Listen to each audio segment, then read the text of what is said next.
Khyber Pakhtunkhwa assembly के opposition अरकान ने मौजूदा सियासी सूरत हाल और हुकूमती इकदाम पर सख्त रद्द अमल दिया है। अपोजिशन अरकान का कहना है कि जो भी फैसला आइन और कानून के मुताबिक हो उसे तस्लीम करना और उस पर अमल दरामद करना ही दुरुस्त रास्ता है, लेकिन बदकिस्मती से बाज़ इकदाम आइन और कानून की खिलाफ वर्जी के मुतरादिफ हैं। अरकान ने मौक़िफ़ इख्तियार किया कि बगैर कबीना तश्कील दिए असम्बली इजलास बुलाना गैर आइनी इक़दाम है और इस तरह के फैसले जमहूरी अमल को नुकसान पहुँचा सकते हैं। अपोजिशन की जानिब से वज़ीर आला की तब्दीली के अमल पर भी सवालात उठाए गए। अरकान का कहना था कि पिछला वज़ीर आला अपना काम बेहतर अंदाज में कर रहा था, मगर उसे हटाकर नया लगाना जल्दबाजी का फैसला महसूस होता है। उन्होंने मजीद कहा कि नई हुकूमत को पहले अपनी कबीना मुकम्मल करनी चाहिए थी, फिर असम्बली का अजलास बुलाना चाहिए था। ये हमारा तो कहना यही है कि जो चीज़ आइन और कानून के मुताबिक हो उसको मानना चाहिए, उसके हम फॉलो करना चाहिए। हमारा तो पीटीआई से गिला ही यही है कि वो आइन और कानून के हिसाब से नहीं चलते, वो आइन और कानून को वायलेट करते हैं। अवाम की सही मानों में अगर रिप्रेजेंटेशन हो रही है तो वो हमारी सीएम साहब जो है वो कर रहे हैं। खान साहब के विजन पे चलते हुए आपने देखा कि अफगानिस्तान के साथ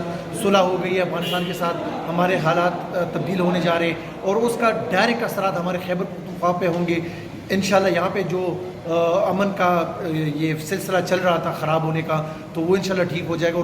सीएम आ गए हैं तो अब जाहिर है उन्होंने जो उनका प्रायोरिटी एजेंडा है उस पर काम करना है और उसमें सर फहरिस्त ये काबीना की और जो मिनिस्ट्रीज है जितनी भी उनकी तकसीम है। तो अब देखते हैं कि ऊँट किसका रट बैठता है, किसको ज़्यादा मुताबिक वो नहीं हुए इलेक्ट, मैं जो कहती हूँ, क्योंकि आपको पता है कि जो गवर्नर साहब ने इस्तीफ़ा भी मंजूर नहीं किया था, प्रोसेस पहले ही हो गया।